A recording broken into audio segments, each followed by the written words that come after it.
अस्सलाम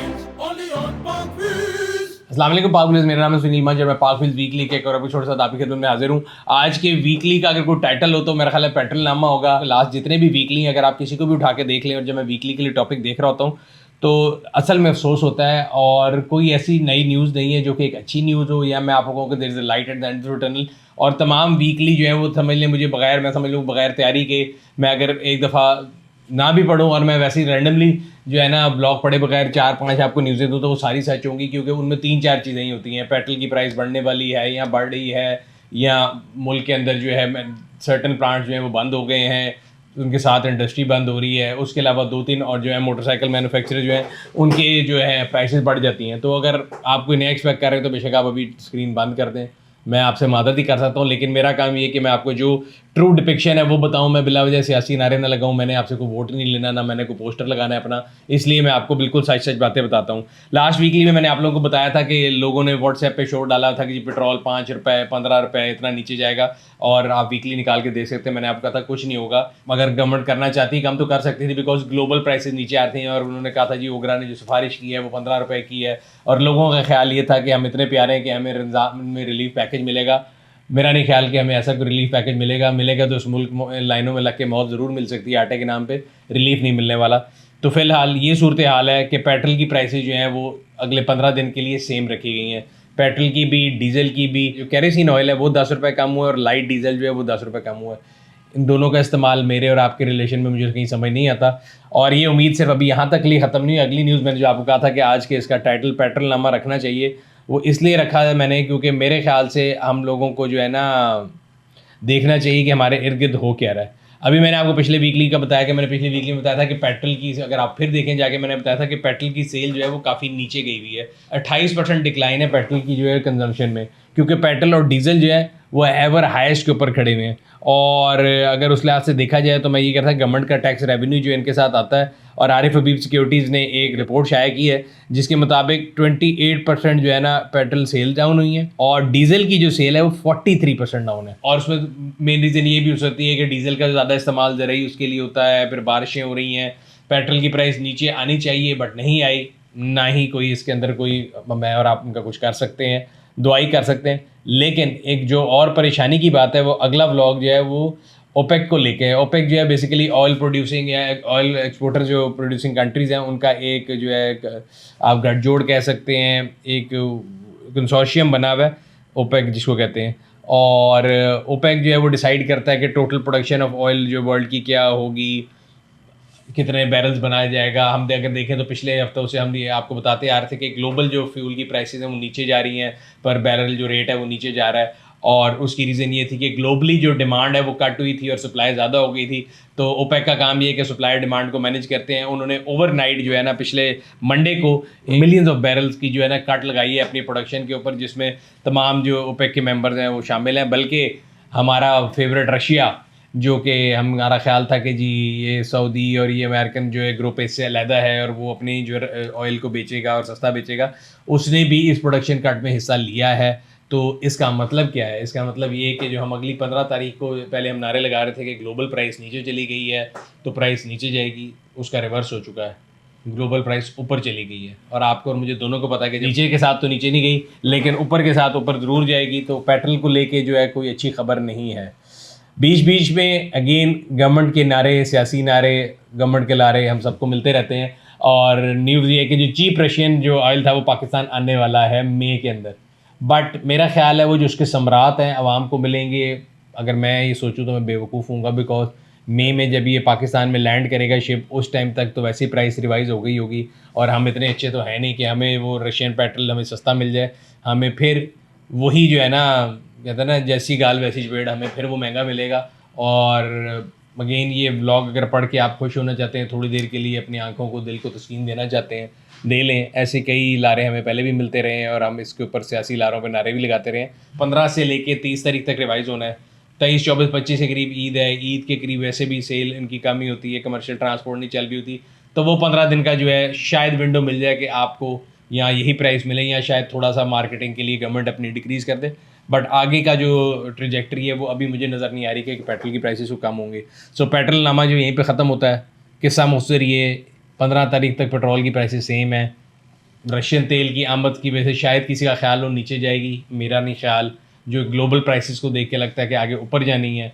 सियासी हालात को देख के शायद ये हो सकता है कि 15 से जो 30 तारीख तक की ब्रैकेट है उसमें आपको ईद पैकेज मिल जाए, शायद मिल जाए। वो भी एक हमारी खाम ख्याली हो सकती है, या कहते हैं ना एक डे ड्रीमिंग है, बट देखें क्या बनता है। पेट्रोल प्राइस से आगे चलते हैं, इंडस्ट्री का रोना रो लेते हैं, जो कि काफ़ी अरसे से हम रोते आ रहे हैं। तो इंडस्ट्री का सूरत हाल ये है कि कई ऑटो मैन्युफैक्चरर हैं जिन्होंने अपनी जो है वो मैन्युफैक्चरिंग शट डाउन की थी।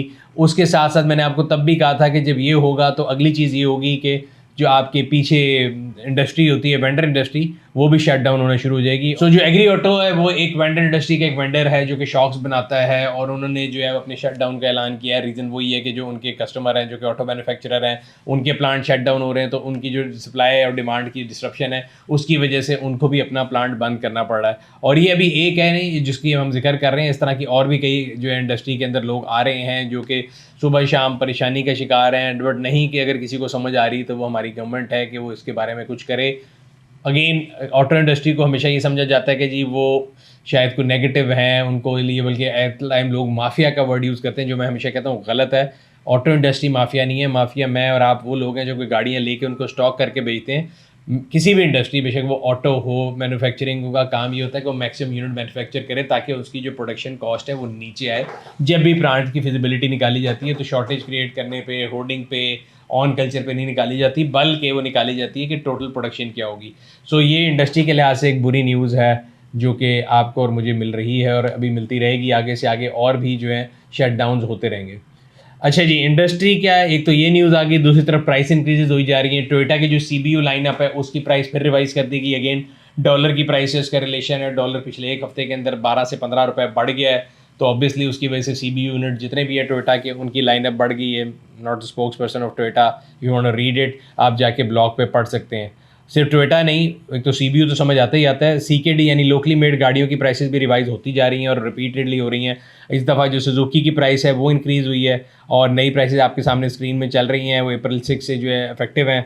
मिनिमम इंक्रीज़ जो है वो ऑल्टो की प्राइस में 1,07,000 है, मैक्सिमम इंक्रीज़ तकरीबन 2,35,000 है जो स्विफ्ट GLX की प्राइस के अंदर किया गया है, और स्विफ्ट अब तकरीबन इस इजाफे के बाद तकरीबन 50 लाख पे पहुंच चुकी है। एग्जैक्टली लास्ट ईयर में याद है नई सिविक लॉन्च हुई थी और यहाँ बैठ के सरस्तु ने आपको कहा था कि 52 लाख रुपए यानी 52 लाख रुपीज़ की सिविक कौन खरीदेगा, और लिटिल टू माय सरप्राइज आज स्विफ्ट 50 लाख की होगी। और मैं ये सोच रहा था कि ये क्या है, तो असल में अगर हम देखें तो ये हमारी जो करेंसी है ना वो डेप्रिसिएशन की वजह से ऐसे मौके पे आ चुकी है। हम अपने बचपन में सुनते थे कि कहीं रशियन कंट्री में है या अगर आप अफ्रीकन कंट्री में जाएँ तो आप खाने का बिल लाखों में देते हैं बिकॉज इतनी डेप्रिसिएशन है। तो हमारे साथ भी अब तकरीबन यही हो चुका है। 50 लाख रुपए की सुजुकी स्विफ्ट आपको वैसे समझ नहीं आती, लेकिन आप अगर तमाम गाड़ियों को देखें, अपनी करेंसी को देखें, वो ग्लोबली कहाँ स्टैंड करती है, तो ये 50 लाख का फिगर इज़ नथिंग। मेरे लिए ये वही 25, 26, 30 लाख रुपए की वर्थ रखती है जो ये थी गाड़ी, अगर आप डॉलर टर्म में देखें। बट क्योंकि आपके रुपये की कदर नीचे जा रही है इसलिए हमें लगता है कि गाड़ियों की प्राइसेस बहुत ज़्यादा हो गई हैं। असल में हम ये रियलाइज़ नहीं करते कि हमारी करेंसी जो है वो अपनी इतनी ज़बू हाली पे पहुँच चुकी है कि पाक रुपये की कोई वैल्यू ही नहीं रह सकी। मतलब आप करेंसी अगर देखें, यूके पाउंड 380 रुपये के करीब है, डॉलर 295 रुपये के करीब है। तो इसके लिहाज से यही डॉलर जो है 100 रुपये से भी नीचे था, यही पाउंड जो है 80 या 100 रुपये या 200 रुपये के करीब बड़ी लेट 150 रुपये भी रहा है। तो इसकी वजह से हमें लगता है कि हमारे मुल्क की जो गाड़ियों की प्राइसेस हैं वो बड़ी बढ़ गई हैं और ऑटो इंडस्ट्री के बड़े लोशे हुए हैं और बड़े पैसे कमा रहे हैं। ऐसा नहीं है, तमाम पार्ट्स जो हैं फॉरेन करेंसी में इंपोर्ट होते हैं और उसकी वजह से ये प्राइसेस बढ़ रही हैं। मार्केट में गाड़ी लेने वाला कोई नहीं है, कोई नहीं है, कोई नहीं है, ये बात मैं कह के थक गया हूँ। लेकिन यूज़ गाड़ी वालों को समझ नहीं आ रही, वो बढ़ाई जा रहे हैं प्राइसेस, और एक पॉइंट आएगा कि जो न्यू कार्स के साथ हो रहा है वो यूज़ कार के साथ भी होगा, और जल्द होगा कि उनको लेने वाला भी कोई नहीं होगा और फिर उनको अपनी प्राइसेस रिवाइज करनी पड़ेगी। नई गाड़ियों का मैं क्यों कह रहा हूँ, आप सबको पता है कि गाड़ियों की प्रोडक्शन कम हुई हुई है, फिर भी गाड़ियों की डिमांड ना होने के बराबर है। और उसका सबूत ये है कि चंगान एल्सविन ने एक ऑफ़र निकाली है। चंगान एल्सविन वो गाड़ी जो कि आपको 7-7, 8-8 महीने लाइन में लग के जो मिलती थी और बड़ी इन डिमांड थी और अच्छी गाड़ी है। उन्होंने ईद ऑफ़र निकाली है कि अगर आप 15 अप्रैल से पहले पूरी पेमेंट जमा कराएंगे तो आपको गाड़ी ईद से पहले मिल सकती है। 15 अप्रैल और ईद के दरमियान मेरा ख्याल है 1 हफ्ते का फासला है, यानी 1 हफ्ते में आपको वो गाड़ी मिलेगी जो 8 महीने में मिलती थी। इसका मतलब ये है कि जिस चीज़ को लेने के लिए 8 महीने की लाइन थी, अब उसको लेने के लिए 1 महीने की लाइन भी नहीं है। This is writing on the wall के मार्केट के अंदर डिमांड नहीं है। चंगेन एल्सविन है, ये भी 50 लाख के करीब पहुंच चुकी कि मुझे तो प्राइसेस भी याद नहीं रहती हैं। लोग मेरे से पूछते हैं तो मैं कहता हूँ भाई मैं कोई एक्सपर्ट नहीं हूँ, बिकॉज मेरी रैम भी ख़त्म हो चुकी है गाड़ियों की प्राइसेस रिवाइज कर करके, और मुझे भी जब गाड़ियों की प्राइस देखनी तो मैं पार्क व्हील्स के न्यू कार सेक्शन पे जाता हूँ। तो अगर आपको भी लेटेस्ट प्राइसेस से अपडेट अपने आप को रखना है तो पार्क व्हील्स के न्यू कार सेक्शन पे जाएं, वहाँ पे हम लोगों ने ऑन रोड प्राइस कैलकुलेटर बना दी है। आप अपने स्पेसिफिक शहर में उस गाड़ी की रजिस्ट्रेशन कॉस्ट समेत प्राइस देखना चाहते हैं वो भी मिल सकती है, एक्स शोरूम प्राइस देखना चाहते हैं वो भी मिल सकती है, एक्स फैक्ट्री प्राइस देखना चाहते हैं वो भी मिल सकती है, ताकि आपको पता लग जाए कि उसमें टैक्स का पोर्शन कितना है। सो प्राइस इंक्रीज जो है वो खाली गाड़ियों पे नहीं है, मोटरसाइकिलों पे भी है। और इस हफ्ते की जो खुशखबरी है वो आपको दी है होंडा ने, और उनके साथ साथ ताउन की है यामाहा ने। दोनों ने अपनी प्राइसेस की प्राइस बढ़ा दी है। तो यामाहा की जो प्राइस है वो तकरीबन 38,500 रुपये का इजाफा हुआ है, जबकि होंडा की जो प्राइस है उसके अंदर तकरीबन इजाफे के बाद अब CD70 1.5 लाख रुपये पे पहुंच चुकी है। CD70 मुझे याद है फॉर द लॉन्गेस्ट टाइम 50,000 35,000 की ब्रैकेट में होती थी, अब वो 3 गुना बढ़ चुकी है। इसमें भी मेरी समझ से बाहर है कि इसकी लोकलाइजेशन जो है, कहते हैं जी मोर देन 90% है, प्राइस इंक्रीज डॉलर इंक्रीज से भी ज़्यादा है।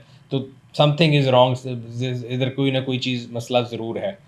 शटडाउन्स की बात हो रही थी तो आखिरी खबर, शटडाउन की आखिरी न्यूज़ ये भी ले लें। एलसीज के प्रॉब्लम की वजह से होंडा जो है उन्होंने अपने जो प्लांट का शटडाउन है उसको एक्सटेंड कर दिया। इसका मतलब वो लोग जिन्होंने होंडा की गाड़ियाँ बुक कराई हुई हैं, जो गाए बगाए मुझे कहीं ना कहीं मिलते रहते हैं, तो उन सब के लिए न्यूज़ यही है, जागते रहें, नहीं मिलेगी गाड़ी, और अभी कोई इंडेफिनिट टाइम के लिए।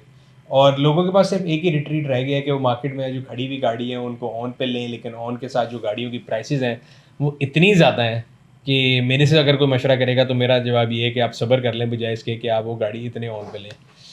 इसके साथ साथ एक न्यूज़ ये है, क्योंकि यामाहा 38,500 महंगी हो गई थी तो कंपनी को पता लग गया कि वो लोगों की रीच से बाहर है। सो उन्होंने दुबई इस्लामिक बैंक के साथ एक ऑफर लॉन्च की है जिसके अंदर जीरो मार्कअप और इंस्टॉलमेंट प्लान है यामाहा बाइकर सेलेक्टेड सिटी में। ये बात काफ़ी अर्से से मैं बात करता आ रहा हूँ कि जो टू व्हीलर्स हैं वो भी इतने महंगे हो गए कि अगर जब तक उनकी कोई फाइनेंसिंग ऑप्शन नहीं आएगी लेजिटिमेट लेवल के ऊपर, मतलब गली मोहल्लों में तो लोग लीज़ कर रहे हैं जो कि इलीगल है, लेकिन अगर फाइनेंसिंग साइड के ऊपर से या मुदारबा कंपनीज़ की तरफ से ये ऑफ़र नहीं आएगी तो मोटरसाइकिल इंडस्ट्री की सेल्स भी डाउन होंगी। सो इसमें पहला जो खतरा है लीजिंग की में या फाइनेंसिंग में वो यामाहा और DIB की कोलैबोरेशन से आगे है। अगर आप पढ़ना चाहते हैं तो पढ़ सकते हैं।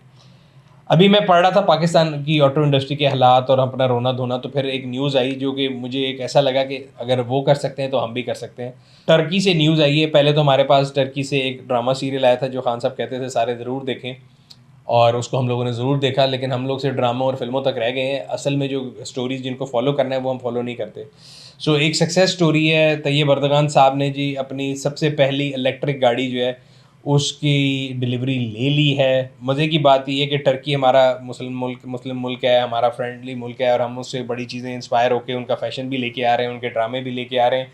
नहीं लेके आ रहे तो उनकी प्रोग्रेसिव अप्रोच लेके नहीं आ रहे। टर्की एक कंपनी है टॉग, उन्होंने EV व्हीकल बनाई है, T10X है, फुली इलेक्ट्रिक है, और आई वाज टोटली इम्प्रेस्ड। मैं वो उनके जो प्रेसिडेंट है तैयब अर्दगान, उनकी तकरीर भी सुन रहा था, और उन्होंने कहा कि उनकी 60 साल जो एक ये मेहनत है और वो इस इंडस्ट्री को डेवलप करना चाहते थे, और ये टर्की के लिए एक समझ लें कि एक फ्लैगशिप प्रोडक्ट है। सेल्स फिगर या उसकी बुकिंग फिगर देखेंगे, अर्लियर उन्होंने अपनी प्रोडक्शन जो है ना वो 12,000 यूनिट मंथली रखी थी, बट उसको इंक्रीज़ करके 20,000 पे लेके जा रहे हैं, बिकॉज उनके पास 1,77,400 गाड़ियों के ऑर्डर ऑलरेडी हैं।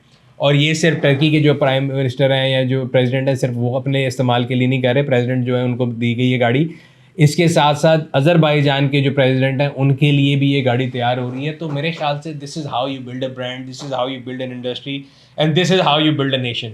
There is a lot we can जिसको हम सीख सकते हैं, देख सकते हैं। अर्तुगरुल गाजी, उसकी जो हीरोइन थी उसकी ड्रेसिंग से अगर हम लोग निकल आएँ और हम ये देखें कि एज ए नेशन वो लोग क्या कर रहे हैं, उनके बिजनेसेस कैसे जा रहे हैं, तो मेरा ख्याल है ये हम सबके लिए आई ओपनर भी होगा, और फिर शायद हम लोग कुछ कर सकें।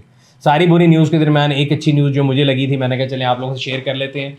पंजाब के जो केयर टेकर प्राइम मिनिस्टर है मोहसिन नकवी साहब, उन्होंने जो है आला इकदाम कर दिया है, मतलब जिस तरह वो सरकारी लैंग्वेज होती है, नो ऑफेंस टू एनीबॉडी, बल्कि बाकी अच्छा काम किया है। काफ़ी अरसे से काफ़ी लोगों का मसला होता था कि जिनका ID कार्ड लाहौर का नहीं होता था, डोमिसाइल लाहौर का नहीं होता, उनका लाइसेंस यहाँ नहीं बनता था, और एक तरफ सरकार कहती थी कि लोग लाइसेंस लें, दूसरी तरफ आप लाइसेंस लेने जाते तो आपको बताया जाता था कि आपका ID कार्ड लाहौर का नहीं है। तो उसको हल कर दिया गया। उन्होंने कहा जी रिगार्डलेस आपका ID कार्ड जब मर्जी का, बेशक आप फॉरनर ही क्यों नहीं है, आप पाकिस्तान से बाहर से क्यों नहीं आए, आप लाहौर में अपना लाइसेंस बनवा सकते हैं। लाहौर में जो ट्रैफिक पुलिस का सेंटर है 24 घंटे वो लिबर्टी मार्केट में है, इसके अलावा मुनावा पुलिस लाइन में है, इसके अलावा 23 सेंटर और हैं। उनके बारे में अगर आप पढ़ना चाहते हैं तो लगे हुए ब्लॉग के लिंक के ऊपर क्लिक करके पढ़ सकते हैं। बट एक अच्छा इकदाम है। और मैं उम्मीद करता हूँ कि कंटिन्यू रहेगा। ये ना हो कि केयर टेकर प्राइम CM जाएँ तो नए जो CM आए वो ये वाले आएँ या ये वाले आएँ, उसको चेंज कर दें। अभी तो मेरे ख्याल से पॉलिसी बहुत अच्छी है और ये जो कहते हैं नीड ऑफ आवर भी था, ताकि लोग जो है ड्राइविंग लाइसेंस को अपनाएं, लीगल तरीके से गाड़ी सड़कों पर चलाएं। अब चलते हैं पार्क ऑटो स्टोर के मैसेज तरफ। मैसेज जो है वो छोटा है लेकिन प्रोडक्ट काफ़ी बड़ी है। सो काफ़ी लोगों का एतराज़ होता था, उनका ख्याल था कि शायद मैं जो हूँ मुझे कोई कंपनी स्पॉन्सर करती है इसलिए मैं एक ही जो है वॉशर आपको बार बार बताता हूँ। ऐसा नहीं है, हम हमेशा डिफरेंट प्रोडक्ट्स को ट्राई करते रहते हैं और जो प्रोडक्ट मुझे लगता है कि वो अच्छी है उसको मैं आप लोगों को पुश करता हूँ। इससे पहले मैंने आप लोगों के लिए काफ़ी ज़्यादा वीडियोस बनाई जिनमें प्रोडक्ट को मैंने खुद यूज़ किया। रिसेंटली मेरा जो पुराना वॉशर था मैंने उसके अलावा एक और अपने उसमें जो है ना मैंने कहा यार इसको ऐड करते हैं, पुराना भी हो गया, एक नई प्रोडक्ट लेके आते हैं। तो एक सैमको की प्रोडक्ट है जिसको मैंने इस्तेमाल करके देखा है और अच्छी प्रोडक्ट है। सो 130 बार है और अच्छा प्रेशर बनाती है। मैं कोशिश करूंगा आप लोगों के लिए इसकी एक डेमो वीडियो भी बना के लेके आऊँ।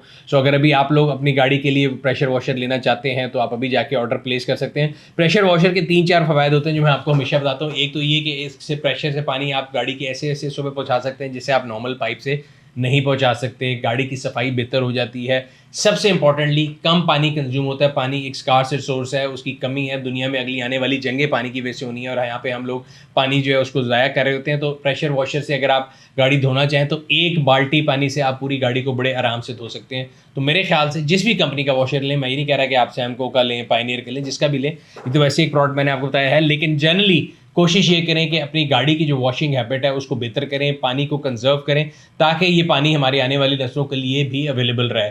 और ये एक ऐसी नेमत है जिसका अगले जहान में जाके भी हमें जवाब देना है। तो कोशिश करें कि हम इसकी कंजम्पशन को वाइजली करें। इसके अलावा साथ साथ ही पब्लिक सर्विस मैसेज की बात शुरू हो गई है। अगेन रमज़ान का महीना है, कोशिश करें कि सड़कों के ऊपर हम लोगों के लिए जो ज़हमत का जो है बायस ना बने। कोशिश करें दूसरों के लिए सड़कों को उतना ही अच्छी जगह बनाएं जितना हम अपने लिए बेहतर समझना चाहते हैं कि मैं और मेरी फैमिली अगर सड़क पे जाए तो जितनी कंड्यूसिव एनवायरनमेंट हो, जितना हम दूसरों को एक्सपेक्ट करते हैं कि वो हमारे साथ अच्छे तरीके से बिहेव करें, इसी तरीके से मैं भी दूसरों के साथ अच्छे तरीके से बिहेव करूँ। कतरा कतरा करके दरिया बनता है। अगेन रहमतों का महीना है, कोशिश करें कि हम मैक्सिमम इसका फ़ायदा उठा सकें, लेकिन अपनी इबादत के लिए, दूसरों के लिए हम जो है ना तकलीफ़ का बायस ना बने। रमज़ान जो बाज़ार भी लगना शुरू हो जाएंगे बिकॉज 15 रोज़े गुजर चुके हैं। इसके आगे जो है ना towards the end of Ramzan मार्केटों में भी रश बढ़ जाता है और जो इस तरह के मसाइल हैं गाड़ी चोरी के, गाड़ी एक्सीडेंट के, ये बढ़ जाते हैं। तो अपनी गाड़ियों का ख्याल रखें। कोशिश करें कि आप जो रश आवर्स हैं उनको अवॉइड करें ताकि ये जो रश आवर सड़कों पे फंसने का सिलसिला है, पेट्रोल ज़ाया होने का सिलसिला है या टेम्परामेंट लूज़ होने का सिलसिला है, ये ना हो। ये था आज का वीकली। उम्मीद करते हैं आपको पसंद आया होगा। अगर अभी तक आपने हमारे यूट्यूब चैनल को सब्सक्राइब नहीं किया, सब्सक्राइब करें, बेल आइकॉन पर क्लिक करें ताकि आपको हर आने वाले वीडियो के बारे में नोटिफिकेशन मिलता रहे। आपसे अगले हफ्ते फिर मुलाकात होगी। तब तक अपना और अपने गिरदन वालों का ख्याल रखिएगा। शुक्रिया।